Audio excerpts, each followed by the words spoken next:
All right, so today we're talking about hexagons and triangles, and specifically alternating patterns of hexagons and triangles. Now, I know what you're thinking. This is a rectangle, and the shape on top is. But if you look down underneath, we have three pleats that are all going into this side, and likewise three pleats going into the other side. So what I'm really talking about is any shape with six pleats that is surrounded by any shape with three pleats. And the one with six pleats has six of those neighbors with three pleats. The ones with three pleats have three neighbors with six pleats.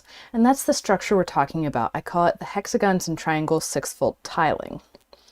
And I'm going to go through some examples of what can be folded in this tiling before we fold a piece together, one of my own designs called Chiva Rumbera. And since this is a live video, feel free to put in the chat if you have any questions, if you need a translation, si necesitas que traduzca algo, ponlo en el chat. And we're going to go through and take a look. So we've got these patterns, and they don't necessarily have to have the symmetry we would expect. So we can have this space be further, and then these spaces be closer.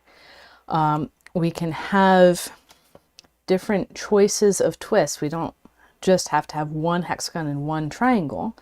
This one actually has two different hexagons and one triangle. The next few will follow that pattern. This one is pretty similar to the one we're doing today, except it has a closed triangle on the front, where we're going to be putting an open triangle, closed hexagon. We're going to be putting an open hexagon on the back side. And here's another example. Starting with the same center we'll be using today, this one chooses a closed hexagon on the back, where we'll be using an open hexagon.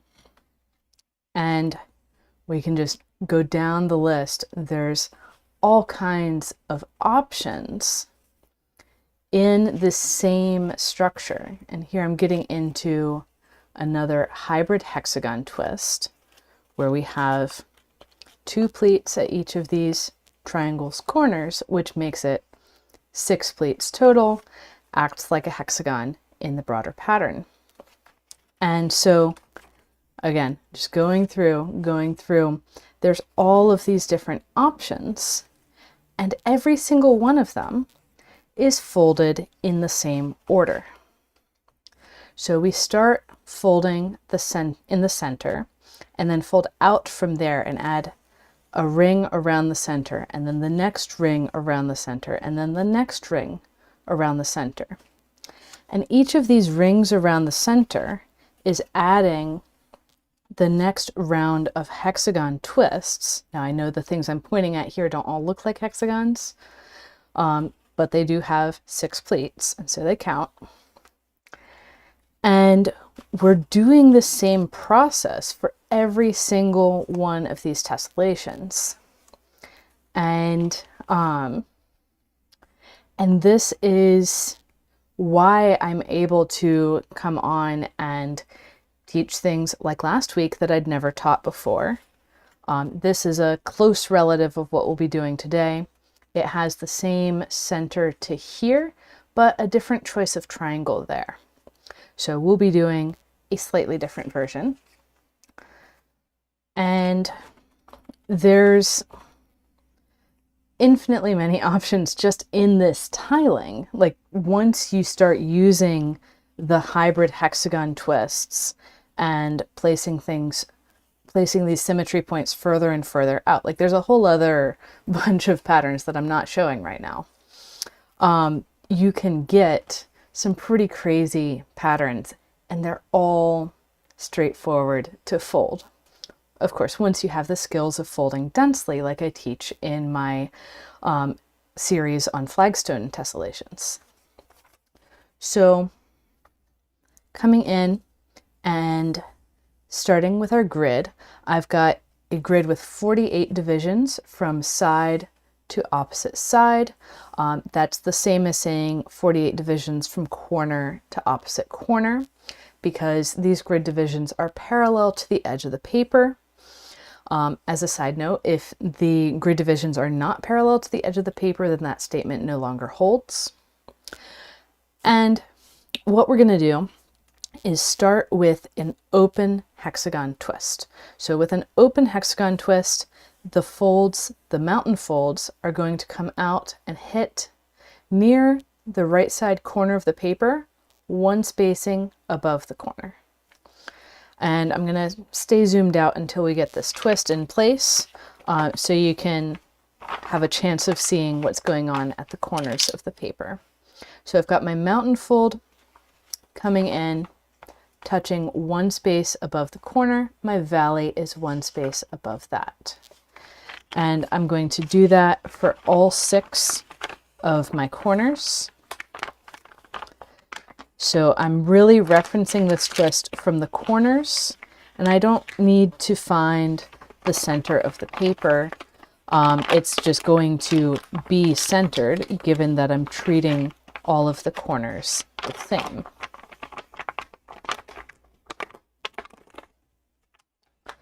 Now, if you're familiar with open hexagon twists, you can start to see the puffy star forming in the center.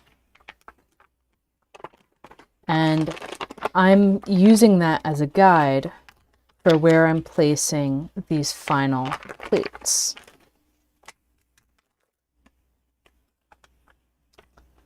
Okay, so now that we have our puffy star for the open hexagon twist, and we're treating all of our corners exactly the same, I can bop it to squash that hexagon.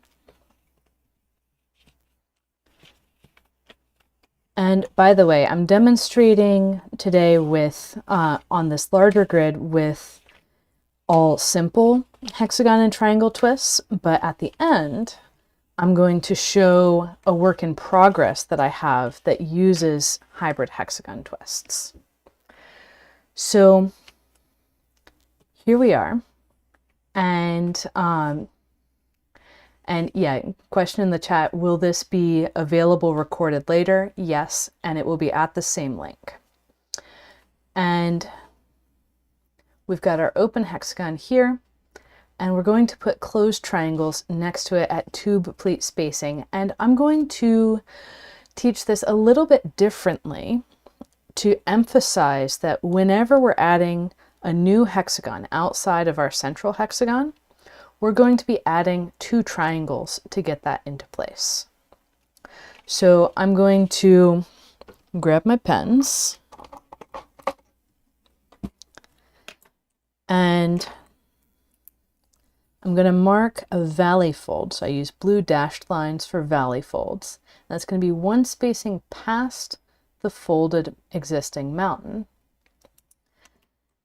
And I'm going to have a mountain one spacing further out from the valley.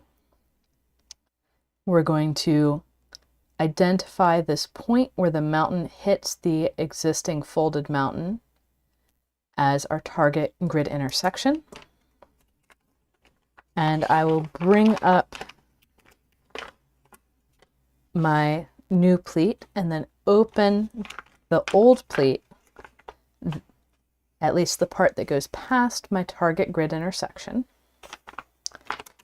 and put in a 3-way intersection of mountain folds that I'll make sure rotate around to form a closed triangle twist.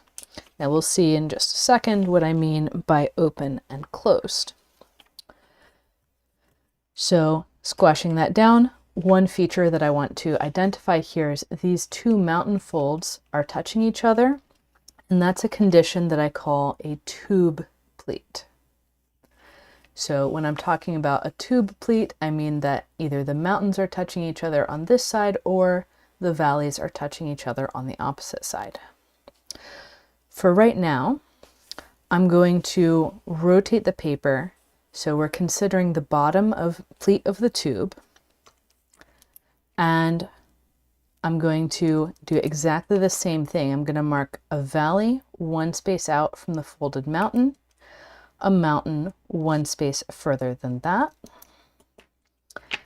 And I'm going to open this up and notice that the top pleat of the tube stays closed while I open the bottom pleat of the tube to set up this new triangle twist. And squash. So now what I'm going to do differently from some other lessons that I've taught is we're going to flip over and deal with this pleat overlap. We're not going to go around accumulating pleat overlaps before we flip over, because that is only applicable to the central ring of repeats around the central hexagon. So we're going to take that pleat overlap, flipping over. I'm keeping that overlap on my right hand side. And one interesting thing, we're going to be putting in an open hexagon twist. One interesting thing about this is we have our 1 by 1 by 1 by 1 by 1 by 1 hexagon on grid lines in there. And that's going to be the center of our puffy hexagon star. So we can bring up more folds, and we're going to be bringing them up all the way around this hexagon. And if we project these folds in, they're laying along the lines, along the edges of the central hexagon. Notice on this top side, we have a tube from the triangle and the hexagon on the other side, but we also have a tube on this side as well. So 2 tubes in that area, and that typically is enough to help people start seeing the puffy star. But again, drawing that hexagon while those pleats are still overlapped is another good way to do it. And so I can press from the top to squash my twist. And I said earlier I would explain what I mean by open and closed. When you have an open twist, you end up with an open hole in the back, as opposed to a closed twist that has pleats coming out around a closed point. So one interesting thing is, in these standard twists, whatever your projections of the mountain folds outline on one side, so this hexagon with 1 grid spacing per edge, is what you get in the hole in the back. So with the closed triangle, all of our mountains were coming to a single point, and we get a single point for the hole on the back. So that's a fun fact about twists. That's really fascinating. And so from here, we actually have some choices about how to move forward. But I'm going to choose to keep flipping the paper and having these overlaps and dealing with them that way. So I'm going to flip back to this side, and I'm going to rotate. So I've got so notice we had 2 triangles that allowed this new hexagon to come in, and now we have no pleat overlaps. So now I'm going to repeat those steps. So I'm going to take the pleat at the bottom of the tube and set up my closed triangle twist.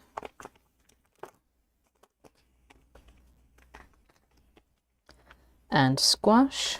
So there's triangle number 1. And flip over.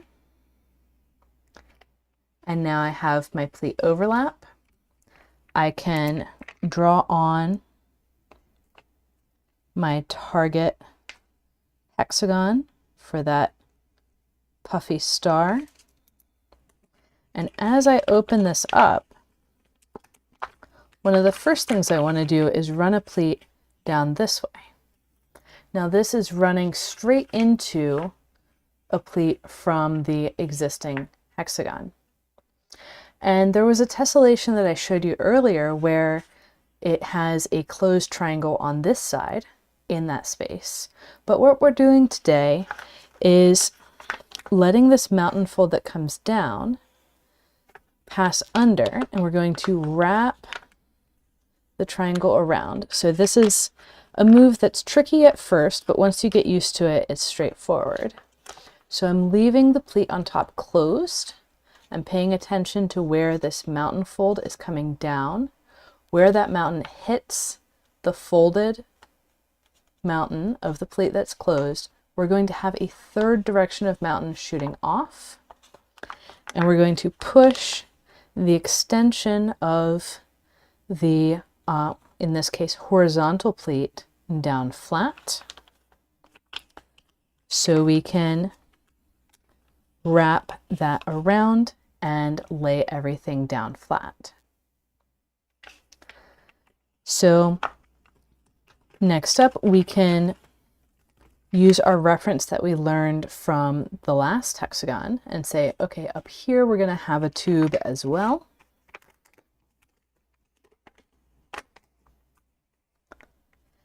And we can then complete the pleats for our remaining hexagon, or our remaining 2 pleats of the open hexagon rather. And squash.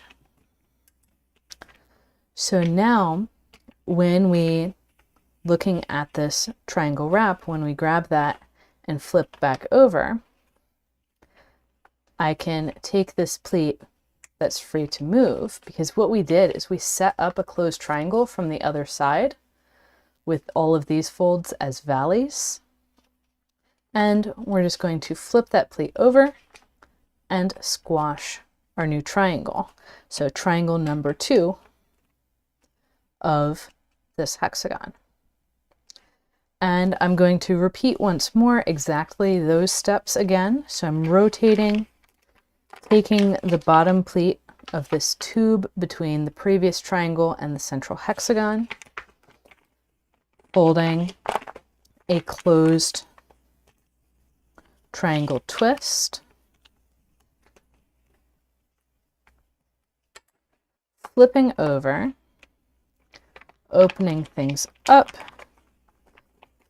but leaving the pleat from the previous hexagon shut so that I can wrap around and putting in the rest of the pleats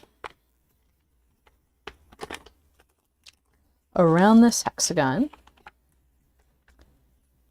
so that we can get our open hexagon folded in place. Now I know that was a lot faster than the previous repeat, but in order to get through this whole grid in the time that I'm gonna have here, we need to go a little bit quickly through the repeating parts. So then flipping back over and squashing the triangle that was wrapped.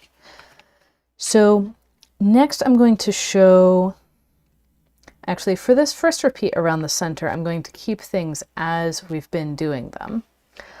There is an alternate way that's more advanced, which is you find and fold the hexagon and set up both the triangles as wraps, and then flip over and squash both those triangles at that point in time. But we'll get to that a little bit later on. But for the meantime, I'm going to move quickly as we go through these repeats that we've already seen earlier in the video. And that's one of the great things about tessellations. You learn a move, and then you get to practice it 4 or 5 more times. So often the first repeat will look slightly different than the middle repeats and the last repeat. And that is true for all of these rings around the center. And so here I'm getting to the last triangle in like around my central hexagon. And so I don't have the full tube going down. So what I'm going to do is still use the same spacing to set up my triangle.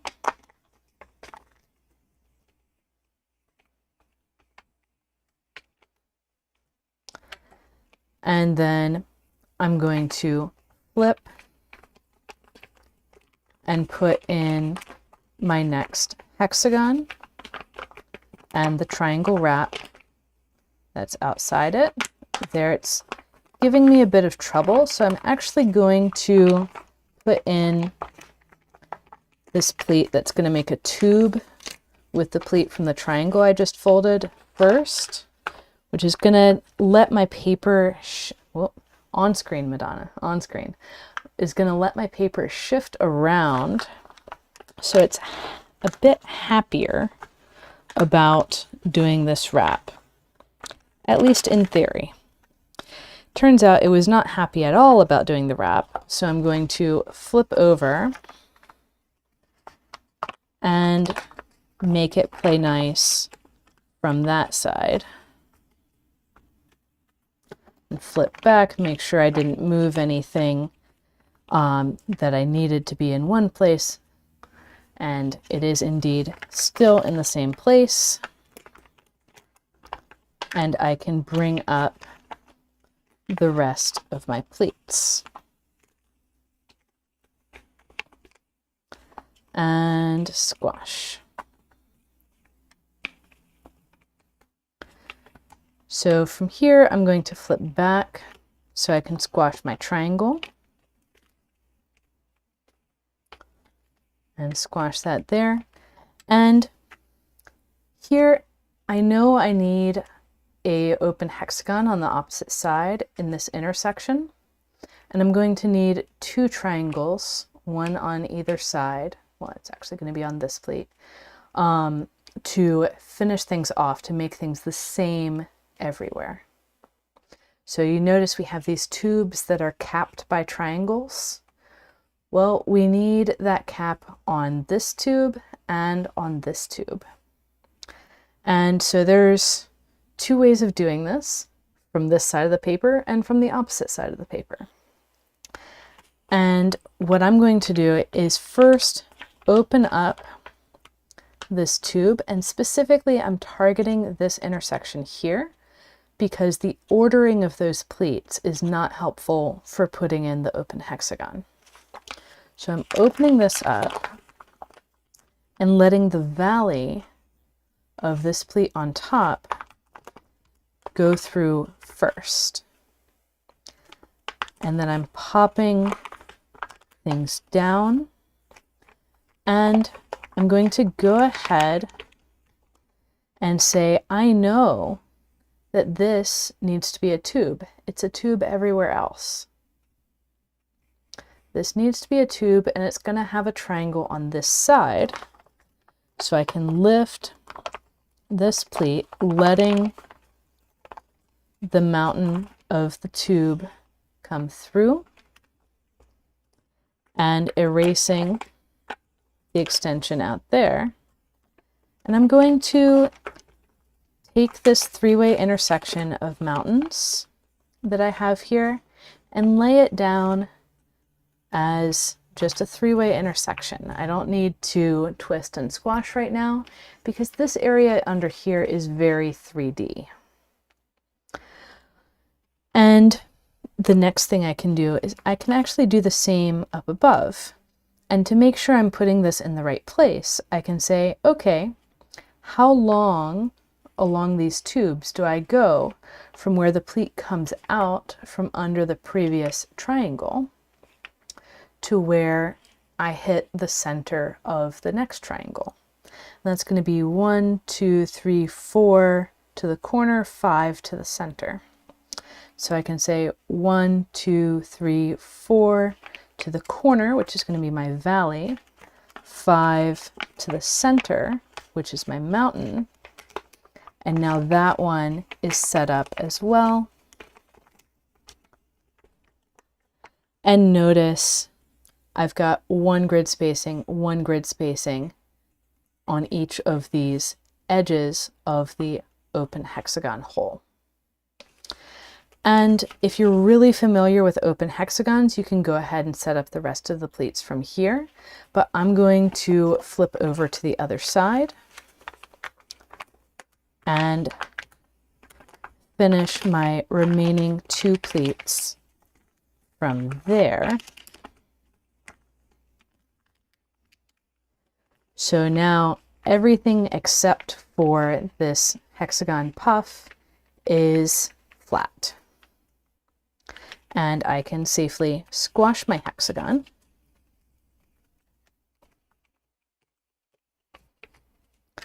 And now I'll flip back to squash those 2 new triangles. So once again, 2 new triangles for each hexagon added. And what we're going to do with these hexagons is we're going to treat them as positions of threefold rotational symmetry. Now, this isn't strictly mandated by the choices that we've made, but of the options that I showed at the beginning, this is the one that matches some of those options. So in order to treat things as positions of threefold rotational symmetry, that means that every other pleat around this hexagon will act the same. So every other one will have a close and then a far triangle, close and then far, close and then far. And so if I'm looking at this, I know I need a close triangle on this pleat. How do I know that? Because the other 2 close triangles are over here, and it's close, far, close, far, close. So I'm going to have my valley fold come directly to the corner of the open hexagon hole, because that's where the corners of the other 2 triangles are. My mountain is going to be 1 spacing further out. And I'm going to set that up. It's going to be a closed triangle twist. So I bring up my 3rd pleat direction and squash my new triangle. So now I have an overlap between 2 triangles, and what we're going to see here is that these, okay, so one thing we can say is, okay, going from this open hexagon on the back through a close triangle, you get to an open hexagon on this side. And therefore, this one is going to be an open hexagon on this side. The other thing we can say is, going from a symmetry's perspective, if all of these positions are positions of threefold rotational symmetry, then that means that all of these positions are positions of twofold rotational symmetry. So these are positions along this tube that's capped with triangles. So things on either side of that are going to be the same. Therefore, if I have an open hexagon on this side here, on the opposite side of that, there's going to be another one.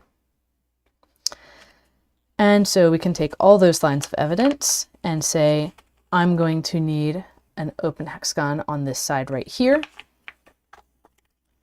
And remember, we've put in 1 triangle so far to get this hexagon. So we're looking for where the 2nd triangle needs to be. And around open hexagons on this side, the closed triangles are on the same side. So I'm going to open this pleat. So instead of wrapping, I'm going to open it up and put in a 3-way intersection of mountains. And I can either leave the pleat flipped for it to be set up as a twist, or let it lay flat while we squash the hexagon.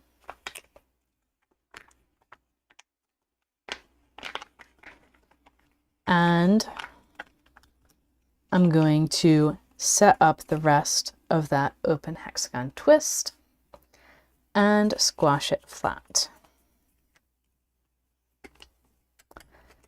And then I'm going to take my triangle and squash that as well. So what we just did is we worked on a set of 3 parallel pleats. There was one coming from here, one coming from this triangle here, and one coming from the hexagon down below. And we added a triangle, a hexagon, and another triangle. And now we're going to rotate and look at another set of parallel pleats. And in this context, we are going to have a set of 1, 2, 3, 4, 5 parallel pleats that we're working on. And we need to decide, well, one thing that we need to decide is, are we going to work on this set of parallel pleats, or are we going to go up here and work on this set? These are not really things that you can decide necessarily in advance. It's kind of a try one, see what happens situation. And I'm going to arbitrarily, semi-arbitrarily, I know some things about folding these patterns, choose this way. And I don't think it'll actually make much of a difference on this tessellation. So I'm headed this way. I'm looking for my next hexagon to put in and the 2 triangles that surround it. So I'm going to start with one side of this set of parallel pleats. I'm going to start down here, and it's going to need a closed triangle on this side, and I'm going to have tube pleat spacing with my hexagon that's on this side. And what I'm going to do is, instead of folding this pleat all the way through, I'm going to set it up as a 3-way intersection and lay it down. So my free pleat here is the one that's forming the tube. I need to have this pleat exactly in that orientation. This pleat is already fixed in place, so this one is going to be the one that flips over and lets me lay that down. Then flipping the paper over,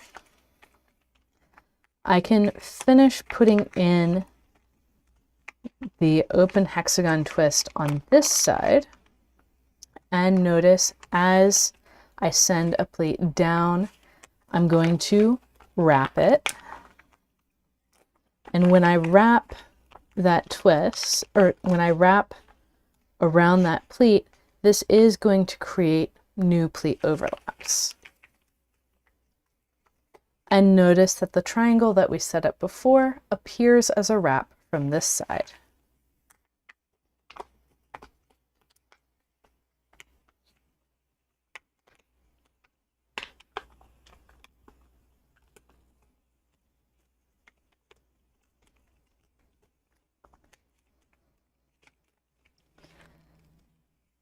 And there we go.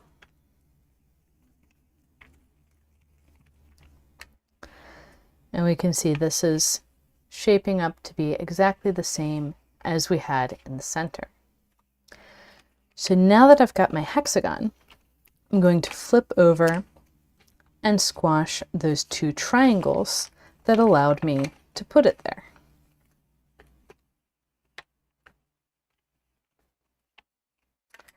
Our next overlap, so we've got these 2 triangles leading into the same overlap, which means that's going to be a hexagon, and it's going to be another of these on the same side.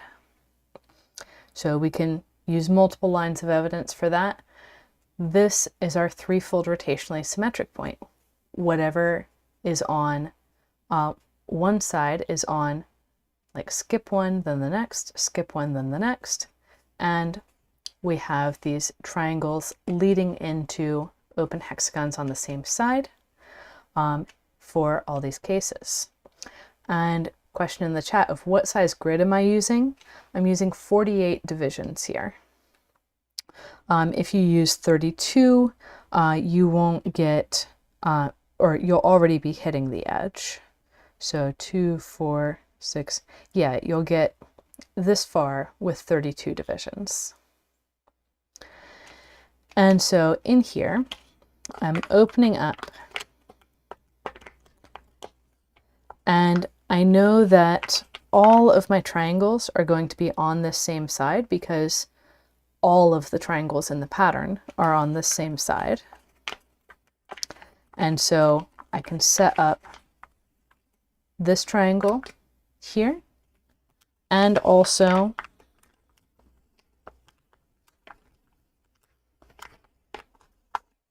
this triangle over here, all on the same side as this open hexagon that I'm setting up. And those triangles can either stay up ready to squash, or they can lay down while I squash the central hexagon. And squash the triangles now that that hexagon is in place. Okay, so now we've worked through an edge that had 5 pleats. And we're going into a repeat of that. So I'm going to move a little bit faster as we do that, because I want to get to that demonstration of a piece that I'm currently working on, an advanced piece. And so one thing that I can do here is, if I recognize already where that next triangle needs to go, and there's a couple ways I could recognize this. One way is by saying the corners of these two across the tube from each other are 1 spacing apart. So the corner of the next one here needs to hit at that point. So I can make that my valley fold and bring up my mountain.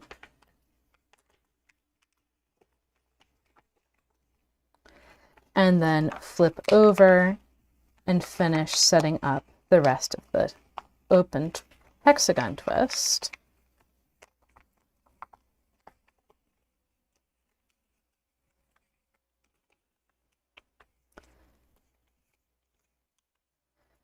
And squash. And flip back. And squash these triangles.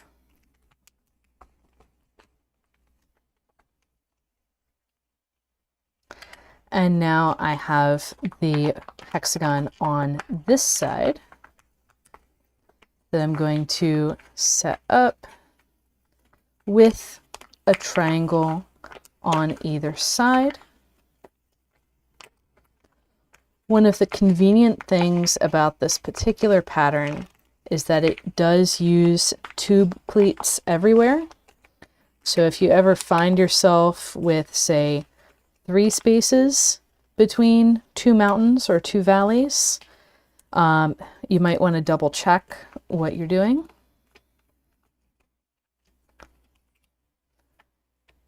And we're getting this nice and in place. And now we're back at that same situation again. And I'm going to show, like, once we get comfortable with this, we can set up that triangle. And I remember that I had an accordion pleat over that from the last 2 times I did this. And then I can set up that triangle from this side, or on the opposite side of this tube. And I can even say, hey, I know where those next pleats are going to go. I can see the puffy hexagon that's showing up in there. I can go ahead and put those in place. so that when I flip over, all I need to do is squash. And again, I'm gonna say that is an advanced move. That's only something you do when you really, really know these puffy hexagons like in your bones.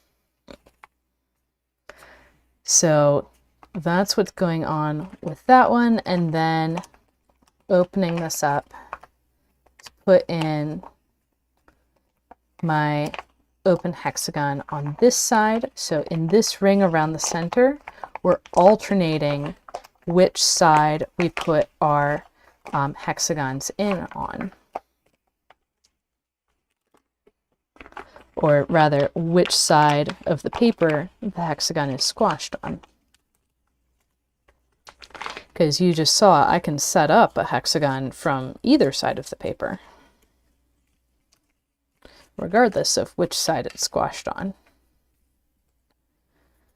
And we'll do this sequence once more before I get to that last set of parallel pleats.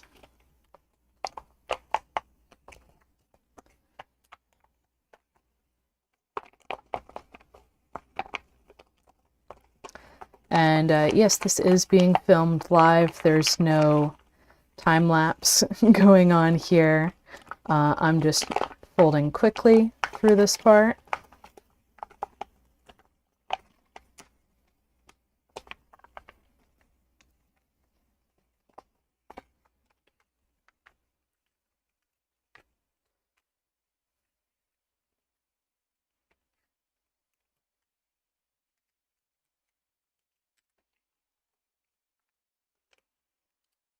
And getting everything nice and in place.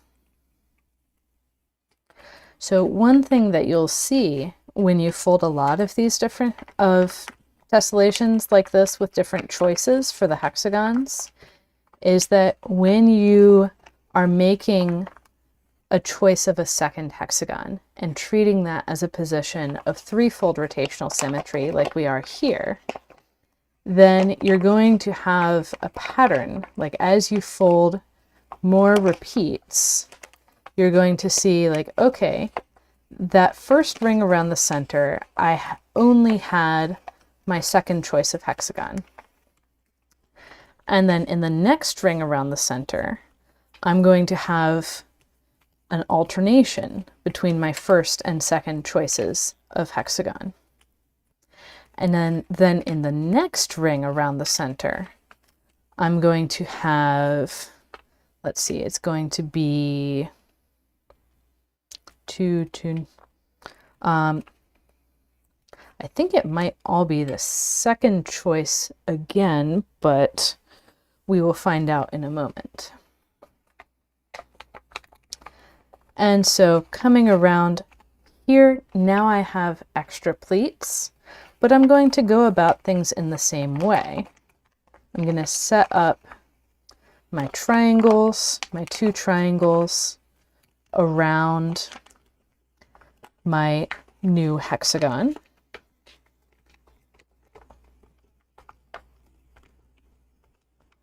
I'm going to finish setting up said hexagon.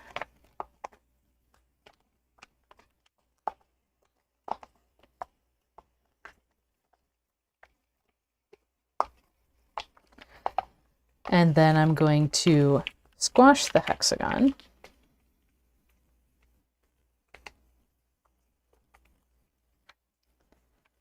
Then I'll come back and squash the two triangles.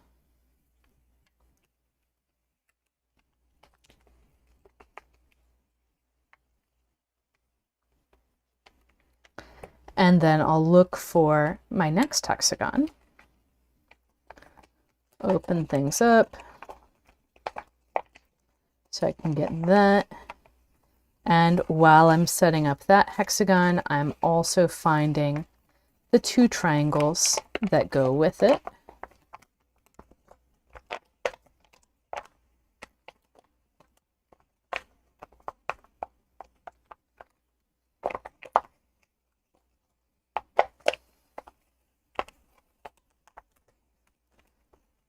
Notice that if I leave this one as a three-way intersection, I'm going to be folding through an existing triangle.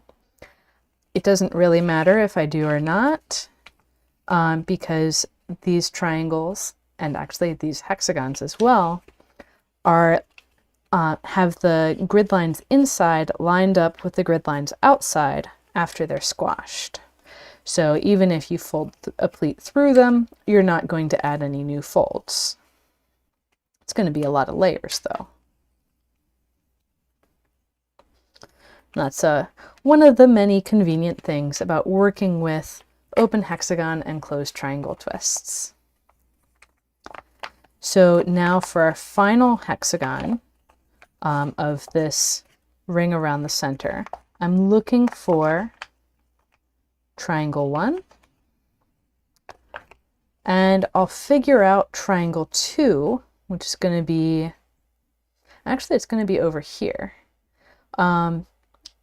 because I'm going to end up using both of these pleats. So this one gets dropped down into the new hexagon, and I'm going to have the tube pleat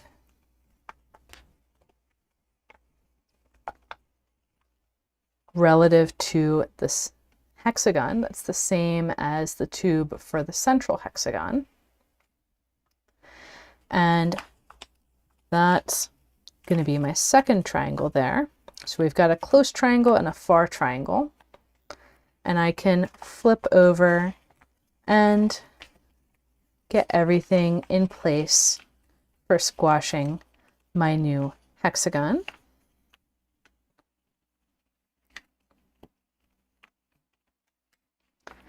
And flip back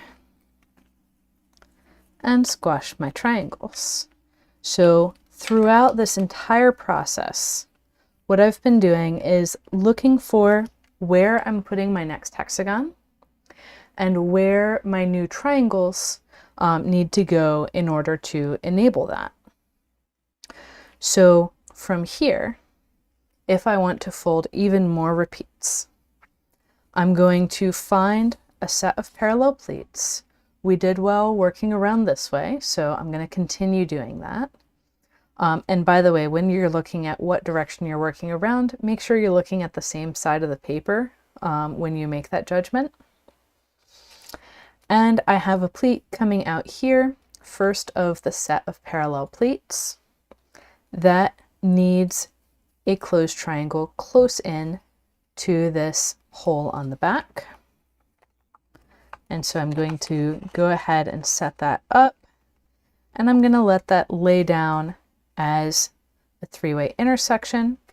Now I'm going to have a hexagon on the back here, and my next triangle is going to be on this next plate up, and I can go ahead and set that up like so. So I know that next triangle on that plate needs to be close in to this hexagon on the front. So I can set that up. Got this one set up. I'm going to flip over, and I'm not going to get the whole twist, but I am going to get half of my open hexagon here. And then flipping over, I'll squash both of my new triangle twists.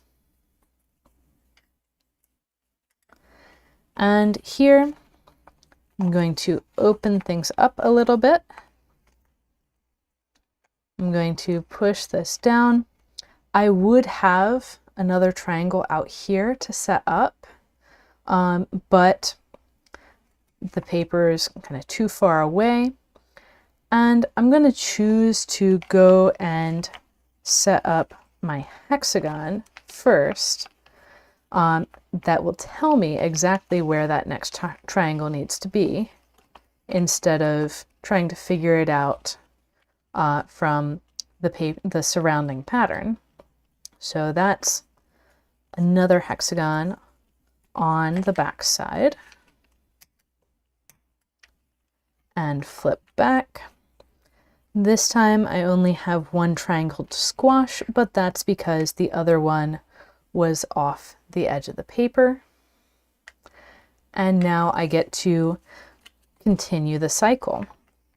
And in this case, since we are so close to the edge of the paper, I'm going to see exactly the same steps for each of my corners. So I'll repeat that once more on this corner, and then we'll move on to a more advanced example.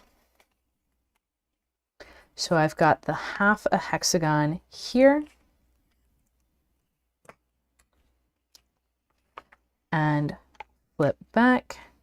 I've got my two triangles here. And by the way, if you were folding this on, let's say, a 64 fold grid, there would be another hexagon in here that you would need to fold to get things to be happy. And it would be another one on the front. So we would need to triangulate around this guy. We're going to have 3 of those on the front. And so the sequence for this ring around the center is going to be choice 2, choice 2, choice 1, choice 2, choice 2, choice 1.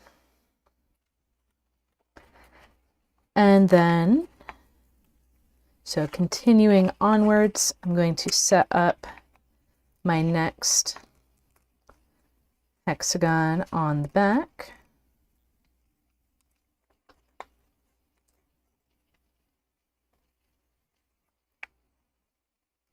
And get that nice and happy. It's a little bit more fiddly because we're close to the edge.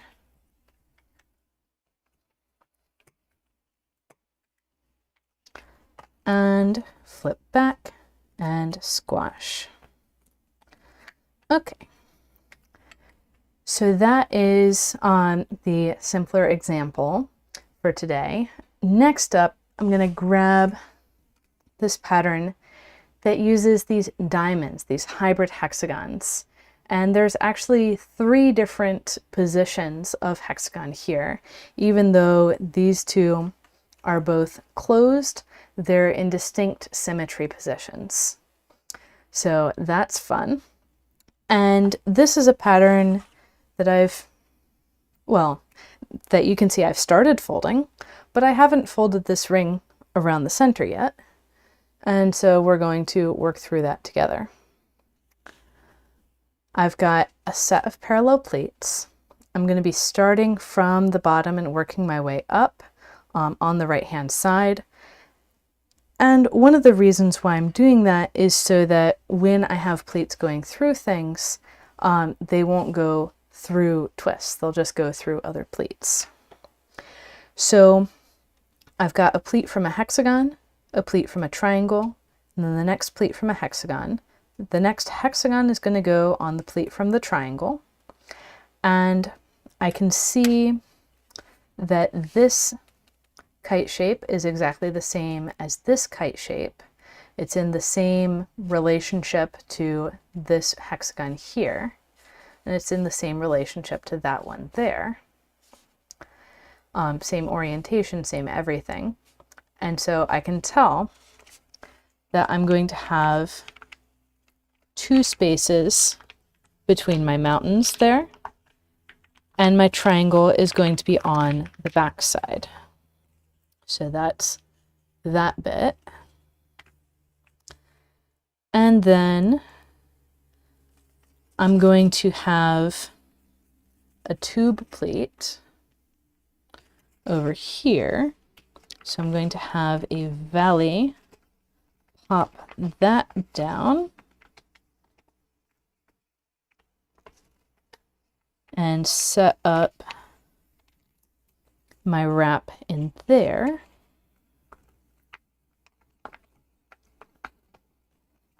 And I'm not going to go too much into the specifics of this particular hybrid hexagon twist, but I'm using the existing twist to help me orient what I'm doing here.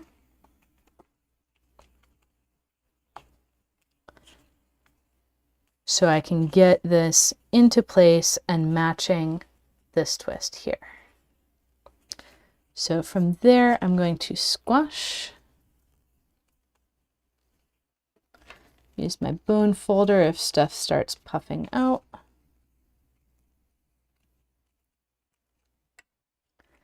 And then I'll flip over and squash the twist that I need. This one is going to be open.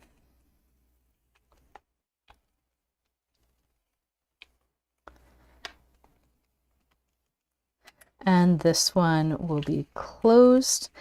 And when I squash the closed twist, I also want to reorder the next pleat overlap. And I'm going to do that with a compound wrap.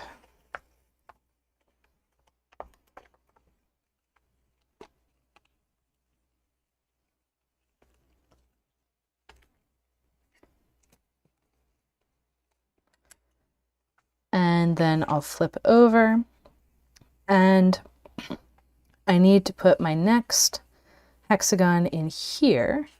So I've already rotated the paper a bit, but if I rotate back, so these two are matching, and then I need this guy up here. So that's what I'm aiming for. And I can also see where this pleat is coming down, and that's going to be 2, 4, 5 spaces out. So 2, 4, 5 spaces. I can lock that in place. So this 5 spaces is the same as this 5 spaces. And we're aiming to put in this twist, which means that I'm going to have my second triangle wrap up here.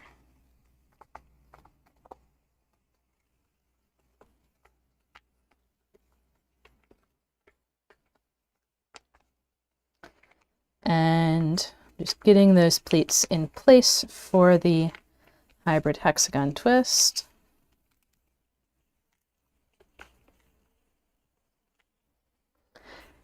And we have a match between this one and that one. So this really is the same technique that I use in a lot of my most recent tessellations.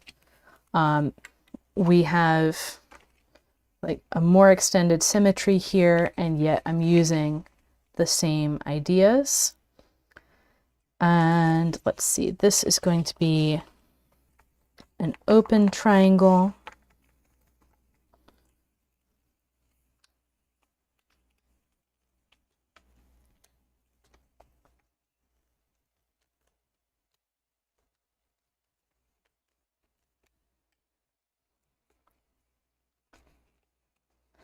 And this one is going to be, what kind of triangle is this one going to be?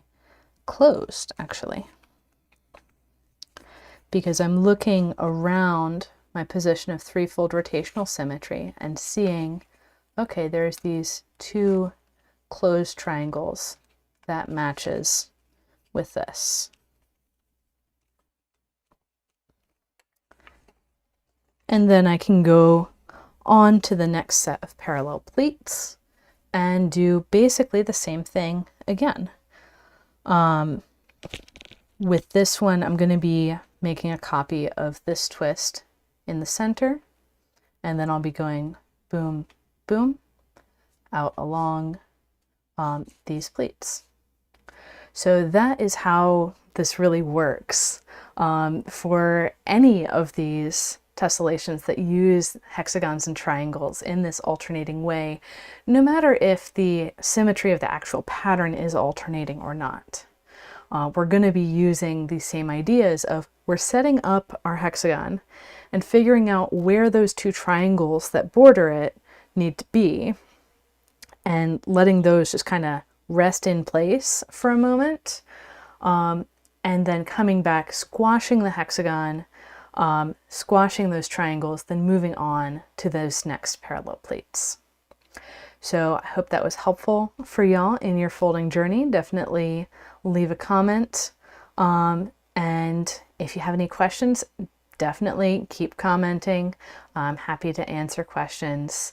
And I hope to see you folding more tessellations. So happy folding. See you next time.